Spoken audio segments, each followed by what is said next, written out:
Bon, voilà, on va continuer.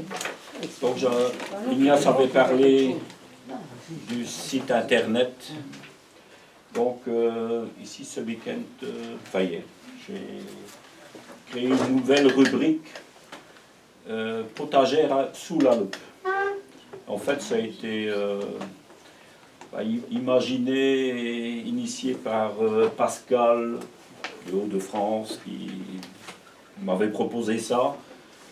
Donc c'est son initiative. Il a rédigé déjà une première fiche, la rédaction et la mise en page du document. Donc vous pouvez déjà le voir sur notre site. Donc en principe c'est un résumé d'un légume, parce que quand on parle ici un cours, on parle de 36 légumes, tandis que là, vous pouvez trouver facilement toutes les informations concernant un légume. Alors là-dedans, on détaille un peu, donc il y a la description, il y a le lieu d'origine du légume, son mode de culture, les bienfaits pour la santé, et un peu comment on peut consommer cru, cuit, d'une certaine façon. Allez, c'est un peu un résumé, mais assez complet quand même. Donc pour ça, alors c'est agrémenté de quelques photos aussi.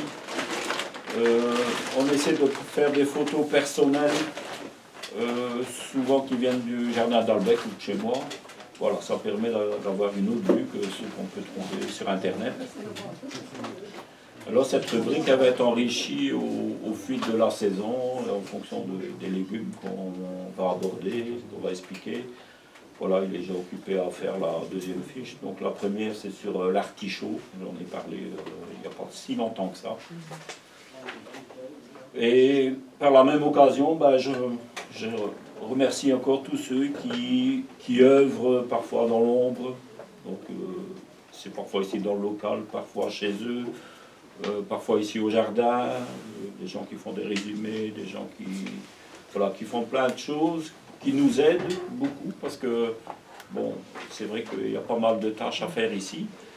Et, bon, toutes ces petites mains, on apprécie beaucoup et ça nous encourage à continuer. Donc, n'hésitez pas, si vous avez des idées ou des choses concrètes, hein, pas lancer une idée et dire, vous devriez faire ça en plus. Non, ou des mains en plus. Donc voilà, je suppose que vous avez un peu compris ce que je veux dire. Bon, voilà, ça c'était concernant cette nouvelle rubrique. Je vais un peu reparler du carré potager des cultures associées, méthode Gertrude Frank. J'en ai déjà parlé pour ceux qui n'ont... C'est la première fois qu'ils entendent ça. J'en ai parlé déjà depuis janvier. Je ne vais pas tout expliquer les méthodes, bien sûr. Et je vais simplement donner un peu ce qui se passe maintenant. Donc j'ai un peu créé une zone à Albec de 150 mètres carrés qui est cultivée de cette façon-là. Donc c'est ma première année. Donc moi, je découvre aussi un peu. Donc voilà, quelques constatations, surtout à cause des conditions climatiques d'avril. Donc la météo, elle était très fraîche, parfois humide. Donc comme tout le monde, on a un peu essuyé les dégâts des limaces. Et alors il y a d'autres moments où la météo était plutôt sèche, mais froide.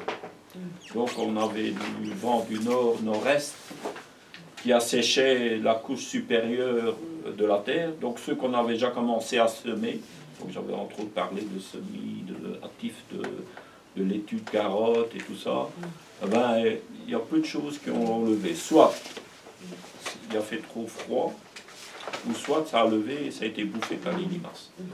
Donc il y a pas mal de choses qu'on va devoir un peu refaire. Bon, voilà, c'est vrai que lorsqu'on commence tôt, on a tous ces risques en plus. Alors, ce temps sec et froid, là, nos anciens, ils appelaient ça, c'est du temps maigre. C'est-à-dire que... Ouais, pourtant on a parfois du soleil, hein, mais c'est sec, c'est froid, il n'y a rien qui pousse. Donc ça, c'est vraiment le terme qu'on peut utiliser, maigre.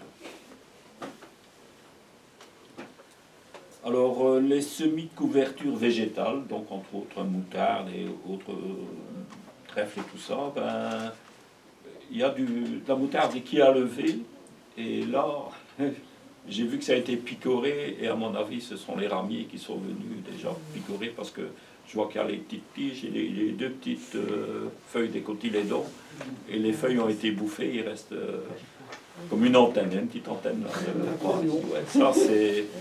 Bon, c'est pas les limaces, parce que souvent, elles vont déjà peut-être le faucher le bazar. Tandis que là, on voit vraiment que c'est le plus tendre et qui a été bouffé, donc en hauteur. Donc, à mon avis, ça peut être les pigeons.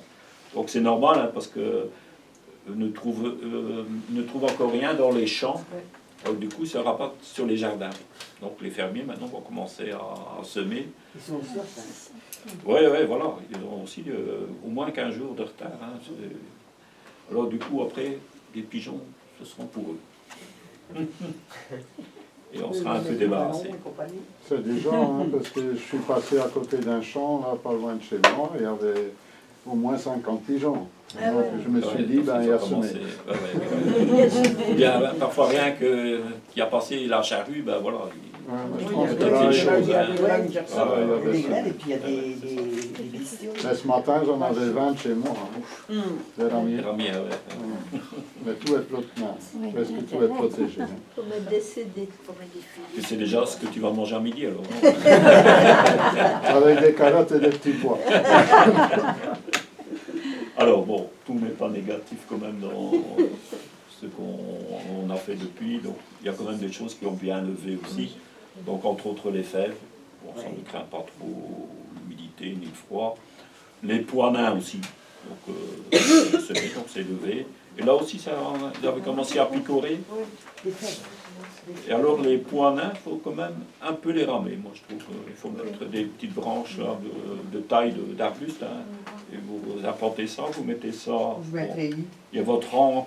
Ouais, mais je trouve que vous avez un semis, par exemple, moi j'ai fait un semis de plus ou moins 10 cm de large, une seule rangée, et je mets en chapelle les ramures au-dessus. Plus ou moins ça protège des pigeons, bon, quoi qu'ils savent encore venir entre deux, mais après ça permet aux petits pois de s'accrocher. Tandis que quand on met un grillage, ben, il faut qu'ils s'accrochent, et s'il y a parfois un peu de vent, ils vont tomber, il faudra les buter pour les ramener vers le grillage. Et quand ça vient... Je passe des tuteurs à travers mon grillage. Moi, je mets, Ouais. je mets des ficelles tout le long. Voilà, Oui. donc il y a un peu plus de... Et Ouais. je l'attache de l'autre côté. Ce qu'on peut faire aussi, c'est si on a des fils comme ça arqués, des bouts de fil à linge, rigides, hein. Mettez des bouts comme ça et vous venez les plaquer contre votre rangée de petits pois. Et vous savez régler la hauteur, au plus que vous rapprochez, donc je parle d'un demi-cercle comme ça, au plus que vous les rapprochez, au plus lourd ça devient. Et si les petits pois sont en bas, ben vous le mettez un peu plus éloigné, et l'arcure fera de cette façon-là. Et ça va aussi garder les petits pois contre le grillage. Donc, c'est une alternative à la ficelle, quoi. Alors, tout ce qui est bulbi d'oignons, échalotes, ça a bien poussé aussi, donc ça va. Les fraisiers ont bien démarré, ils commencent à être en fleurs. Et là, on peut éventuellement regarnir le palis. Donc, le fraisier aime bien ce qui est champignons mycorhiziens, c'est-à-dire qu'il y a une activité de champignons autour d'elle. Alors c'est tout ce qui est broyat de branches. Chanvre et tout ça. Ouais, des trucs qu'on a broyés, ou voilà. On peut mettre de la paille aussi, hein, question de propreté pour les fraises futures. Voilà, donc on garde l'humidité parce qu'un fraisier aime bien l'humidité. D'après les études qu'ils ont fait en France, le meilleur paillage pour les fraises, c'est du terreau. Donc l'ancien terreau que vous avez utilisé, c'est vrai, c'est fait avec beaucoup de fibres. Hein. Donc c'est un peu ce que Michel il dit. Ça va produire beaucoup de champignons, des bons champignons. Et c'est plus noir, Oui, donc ça réchauffe. c'est plus noir, vite, ça réchauffe. Ça va peut-être hâter la pousse Parce il fait qu'ils un- avaient fait tous des échantillons des mêmes fraisiers sur le même terrain, avec tous des différents paillages, et celui qui avait marché le plus, c'était avec du terreau. Mhm. Les suivants, c'était le broyat, et la paille venait à la fin, hein. C'était pas le meilleur. Hein. La paille, c'est plus pour garder l'humidité et pour que ça ne chauffe pas trop fort. Donc, pour par après, vos plants de fraises restent en bonne vigueur, la paille peut rester, mais elle ne doit pas être mise trop tôt, sinon la terre ne se réchauffe pas. Et j'ai vu un reportage il n'y a pas si longtemps que ça, la semaine passée, je pense. Il montrait des cultures de fraises sous serre. Et là, c'était tout paillé, de la Oui, paille. mais il ne pleut pas là. Oui, pourquoi? Parce que Ouais. Je pense que c'est pour garder l'humidité et pour éviter que ça chauffe de trop. Parce De que trop. si on met de la paille et qu'il pleut beaucoup à l'extérieur, on aura de la pourriture des fraises. Ça, et peut-être Ah, c'est un sûr. abri pour les limaces. Enfin, Ouais, à mon l'abri avis, pour les limaces. allez, j'ai C'est vu le quand même danger de la paille. qu'en serre, là, c'est des serres ouvertes, hein, c'était des grands tunnels ouverts de chaque côté. Et ils avaient mis tout du paillage. C'est pour ça que moi, quand je fais un paillage dans la serre, pour les tomates par exemple, je mets ce que j'ai en dessous et une petite couche de paille au-dessus pour diminuer un peu les grosses températures de la journée. Ouais. Parfois, le printemps, Oui, on voudrait réchauffer, et à un moment donné, on voudrait il faut faire empêcher. l'inverse. Donc, il faut vraiment, jardinier, faut gesticuler beaucoup, hein, il faut et faire aller son Ça va cerveau beaucoup aussi. patience, hein. c'est ça, Et observer. c'est ça qui est bien, on fait de la kiné en faisant toutes sortes de mouvements Voilà. et on fait un petit peu travailler les Il met mains. son cerveau pour. Voilà. Ouais, ça c'est important. Tous les muscles doivent. Tout est important. Bon, ben voilà. Donc en conclusion, il y a quand même certains semis à refaire. Donc peut-être ressemer des carottes. Ouais. Moi j'ai eu des carottes, j'ai eu des radis. Rien. Une, deux, trois radis. Et Ah alors, ouais. je vois qu'ils sont mangés sur le. Et un radis doit pousser vite. Donc Oui. c'est pas trop chaud, pas trop sec. Il faut l'humidité, il faut que ça pousse vite. Sinon après ils viennent même piquants. Oui, c'est Pas- C'est agréable. Donc, on dit radis, c'est un truc facile. Hein. C'est vrai que ça lève facilement. Mais pour avoir des bons radis à bouffer, il faut déjà un certain doigté. Là, pour connaître ça. Et bien espacés les uns les autres. Oui, oui. Parce que les Ouais. avant, c'est... Alors le radis, oui, Marc ici En disait. godet, peut-être le mettre en serre. Et comme tu dis, très peu de graines, un ou deux.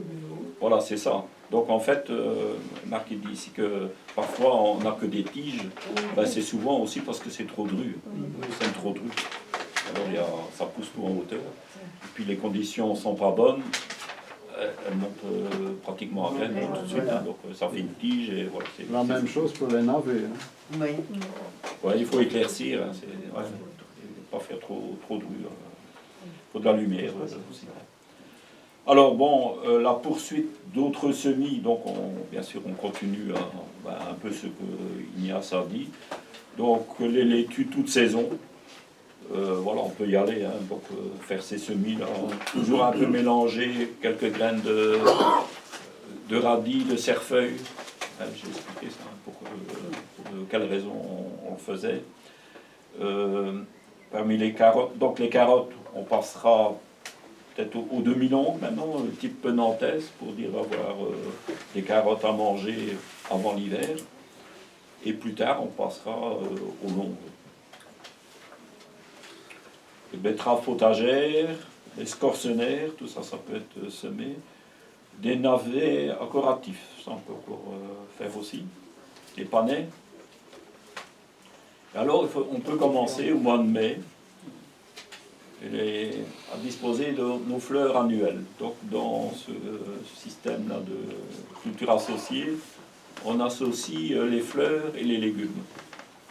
Alors, les fleurs annuelles, bon, c'est parfois pour les soucis, vous voyez ces petites graines un peu crochues là, ben, on laisse tomber par-ci par-là quelques graines entre nos cultures. Et ça va faire une floraison, ça va attirer les butineurs, en même temps ça fait un peu un paillage, et c'est joli, et voilà. C'est de l'enlever. Et en plus ça attire beaucoup les butineurs. Et je pense que c'est vraiment important d'avoir ça en tête, parce que j'ai entendu aussi que l'hiver passé, il y a pas mal d'apiculteurs qui ont perdu des ruches entières. Alors il y a différentes raisons. Hein. Il y a parfois que l'hiver est trop doux à un moment donné, que la ruche réveille, et ben voilà, elle sort. Et il n'y a rien à Et il manger. n'y a pas de fleurs, pas trop de fleurs.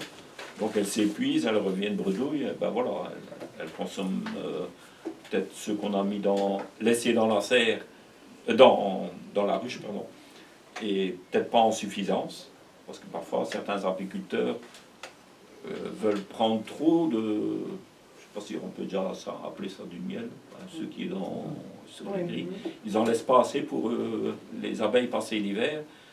Et alors, parfois, ils mettent du sucre, de l'eau sucrée à la place. Mais voilà, et quand elles se sont réveillées, ben, elles n'ont plus à manger suffisamment et elles périssent. Il y a ça, il y a des maladies. Alors, j'ai entendu là. Il y a le frelon asiatique. Et il y a ça aussi. Donc, allez, ça devient compliqué. Alors qu'il y a plein de choses qu'on pourrait mettre en place, et ça, je vais en parler après dans mon autre chapitre, pour aider tout ça. Hein. C'est vraiment important. Donc, Souci, Capucine, Cosmos, Tagette, Lavater, Zinnia, ben un peu tous les assortiments de fleurs des champs, les fleurs sauvages. Et alors, préférez des fleurs simples, parce que là, les abeilles et tout ça aiment mieux les fleurs simples pour trouver ce qu'elles ont besoin. Alors, Oui, j'avais compris, Ripper. au niveau des repiquages, donc pour ceux qui ont semé des choux hâtifs, par exemple en godet, bon, en godet puis repiquant en godet individuel, je pense entre autres aux choux blancs pointus, là, moi j'en ai déjà repiqué, là. Ah ouais, ben ça vient beau, hein. Donc, Moi, je les mange depuis 3 semaines. ouais, ceux d'avant l'hiver, Ceux d'avant ouais, j'en ai l'hiver. aussi en serre. J'ai plus de place, hein, moi. J'en mange pas encore. Mais... Alors, il y a les choux-fleurs hâtifs, donc de Malines, ou les 4 saisons. Voilà, c'est tout des choses qu'on a déjà pu semer et remettre en godet. Et là, on peut venir mettre en place dans ce jardin de culture associée. Donc les choux rouges tête noire, donc c'est aussi des hâtifs. Donc là aussi, on peut commencer à les mettre en place. Moi j'ai déjà des beaux godets là, avec une plante. C'est vraiment idéal pour mettre en place. Alors pas oublier, lorsque j'avais expliqué ça, quand on met les choux sur ces lignes, c'est de laisser un espace pour implanter des céleris. Parce que céleri et choux, ça se protège. Surtout le céleri protège contre la pierrite du chou. Et ben, bien sûr, il faut laisser un peu d'espace. Nos céleris actuels qu'on a semés, ben, ils sont peut-être comme ça, ils sont peut-être encore un peu petits à venir repiquer entre deux, mais laissez l'espace et vous viendrez compléter entre les choux. Peut-être moins le céleri rave que le céleri vert. Ouais.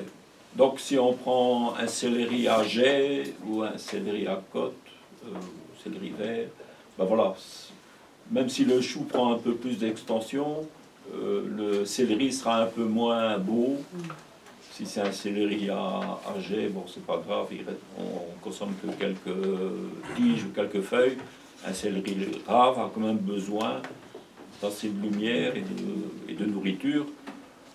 Mais on peut le faire, mais il faut espacer plus les choux pour laisser, si on veut vraiment mettre les céleri raves, il y a moyen, mais bien sûr il faut laisser de la place pour chaque légume. Tous les choux de Bruxelles aussi. Ouais, mais ça va peut-être faire un peu d'ombre. Et là, c'est peut-être mieux de mettre une rangée séparément pour les choux de Bruxelles. Ouais. Donc c'est plutôt dans les choux d'hiver. Ici, je parle des choux hâtifs. Donc les choux d'hiver, eux, viendront aussi sur des lignes séparées. Et là, on mettra des céleris à jet, c'est plus simple, en guise de protection. Alors, les laitues, éventuellement qu'on aurait élevées en godet, ou en alvéole. Bon, Gertrude Frank, initiatrice de cette méthode, n'était pas partisane du repiquage, par exemple des laitues, parce qu'elle avait trouvé que les laitues repiquées étaient beaucoup plus affaiblies, plus sensibles à être attaquées par les limaces et moins résistantes. Bon, maintenant, avec la méthode des alvéoles, il n'y a plus d'arrêt de végétation, en fait, puisqu'on passe peut-être d'une petite alvéole vers une plus grande, sans racines nues, et une fois que vous avez votre alvéole là, plus grande, ou godet, ben là, c'est comme si on ne cafouille pas trop autour des racines, donc ça reste comme une laitue qui n'a pas d'arrêt de végétation. Bon, il faut essayer, il faut voir. Je pense que ça devrait aller. Et alors peut-être, j'ai constaté que des laitues qui sont dans le milieu substrat là, du godet ont tendance un peu à rester dans cet environnement qui est peut-être un peu plus propice au développement de racines. Et c'est Anne-Marie là qui m'avait dit qu'elle, une fois qu'elle avait repiqué, quelques jours après, tu as arrosé autour. Hein, Une semaine après. Voilà, pour que les racines aillent explorer plus loin. Avec du purin Et de ça, oui, avec mais un pas peu de tout de suite. Hein. Pas tout Oui, de suite. oui, c'est ça. Pas tout de suite. Donc voilà, ça permet de un peu pallier les inconvénients peut-être de ce substrat. Enfin, il faut un peu chercher, hein, c'est un peu. On est là pour ça, hein, pour expérimenter plein de choses et après partager avec vous. Hein. Alors, c'est la mise en place aussi des légumes frileux, bon, tomates, concombres, même dehors. Hein. Les premiers haricots actifs, donc ça on a dit, bon, par exemple la variété Saxa ou qu'on appelle aussi actif du Limbourg. Donc, température du sol, ça veut dire là, de 12 degrés, 10-12 degrés. je dirais, avec en général 15 à 18 degrés, c'est l'idéal pour que le haricot sorte bien. Donc il faut que la terre soit aussi réchauffée. C'est ça. Oui, moi je parlais de la température Ouais, ouais. de la terre. Parce que souvent on se fie au thermomètre, que Ouais, c'est pas au thermomètre, non, hein, c'est à le l'intérieur. sol qui doit être réchauffé, hein, parce que la graine elle se trouve dans le sol. En ce moment, la terre est froide. Ouais, ouais, c'est ça. Et ça, il existe des petits thermomètres qu'on sait Ouais, mettre dans le sol. Mais bon, avec un peu d'habitude, bah déjà rien quand on travaille à terre, on plante des choses, on sent, si c'est Quand on désherbe. froid ou chaud. Ouais. Alors, le maïs. Donc, le maïs, on peut même le semer sur place ou bien l'élever en pot. Donc, à partir de mi-avril, on aurait déjà pu le faire. Donc, on peut encore continuer même en pot. Et alors, je ne sais pas, vous avez certainement déjà entendu cette culture des 3 sœurs. Donc, on associe maïs, haricots et courges ensemble. Et au Mexique, on appelait ça la milpa. Donc, et ouais, c'est des cultures ancestrales qui étaient pratiquées par les Indiens d'Amérique. Et alors, ils avaient un très grand respect pour la mer, la terre, la mère terre. Donc, alors c'est ça que ils avaient trouvé que ces légumes allaient bien ensemble. Alors là, dans cette culture associée, je pense que Gertrude Frank n'utilisait pas beaucoup le maïs. Mais moi, j'imagine que ça devrait bien aller. Et c'est de mettre, par exemple, consacrer une rangée à ça, faire une petite butte. On peut mettre par exemple quelques grains de maïs directement dans le sol, laisser pousser et n'en garder qu'un par butte. Et une fois que le maïs a 15 cm d'auteur, on peut mettre au pied des haricots rames, mais si possible à développement moyen, pas trop, qui viennent pas trop haut, genre tarbet. Tarbet. Et là, ça peut arriver que ça arrive à suivre la pousse du maïs. C'est ça qui est un peu difficile, c'est coordonner la pousse des deux. Après, c'est les courges qu'on vient implanter après. Pas des grandes courges là, qui font des feuilles énormes parce que ça va étouffer tout le truc, mais plutôt des petites grimpantes. Et éventuellement, moi j'avais imaginé qu'on pourrait aussi s'aider en mettant des tiges de canne de bambou, de canne de Provence, là, entre deux pour faire un genre d'armature sur lequel bon, le maïs serait un peu guidé, enfin un peu soutenu, ouais. Et alors en même temps, ça peut aider le haricot à pousser. Et je crois que l'important, c'est de ne pas mettre trop de haricots, de grains de haricots, parce que ça ferait une trop grande masse végétale qui viendrait coucher le maïs à cause du vent. Donc 3 grains de maïs autour d'un pied de maïs, donc 3 grains de haricots autour d'un pied de maïs. Et je crois que ça, c'est la bonne dose. Et pas prendre quelque chose qui vient beaucoup trop long. Et mettre des trucs, Ben, des cannes de Provence, je veux non, dire. mais au pied, t'as dit des courges, mais des melons, ça n'irait pas. Ouais. Si. Parce que c'est Tout des à fait. cultures. Mais dehors, ici, les melons, c'est pas trop facile. Bah, j'en ai eu là. Mais des petites courges, allez, ça c'est assez facile à en faire pousser. Vous avez des exemples? Toi, t'as eu la chance. Ben, il y a des catégories dans le catalogue, là. Petites courges coureuses, voilà, vous choisissez l'ambiance. Il y a les chaises, les... Moi, j'ai pas chestnuts, enfin, non. Vous n'avez pas choisi. Ouais, il y a même des plus petits, là, des striés verts et blanc crème, là, pour un peu de succès. Non, bah, si on a une armature, elle pourrait monter sur cette armature, mais autrement, le but des feuilles de courge, c'est de couvrir le pied du maïs. Parce que le maïs a besoin d'humidité pour pousser. Il a des racines assez surélevées comme ça, hein, donc et, voilà, et ça permet de couvrir ce... Ouais, et comme ça, ben, ça pousse bien. Je pense que Gertrude Frank ne faisait pas encore ça parce que c'était pas encore des cultures qu'on faisait par ici. Quand Ouais, elle était... Voilà, elle a commencé dans les années 70, 90, à 90. Ouais, mais c'était...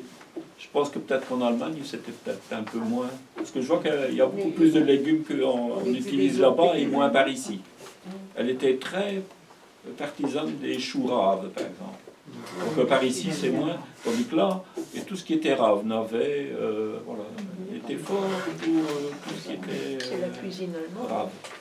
Ouais. Ouais, la choucroute On aussi. peut Hein. déjà les semer.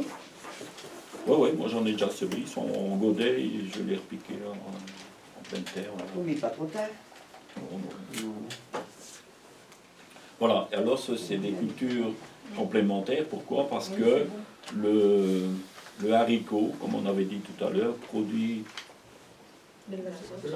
capte l'azote de l'air, le fixe dans ses nodules, le donne dans le sol.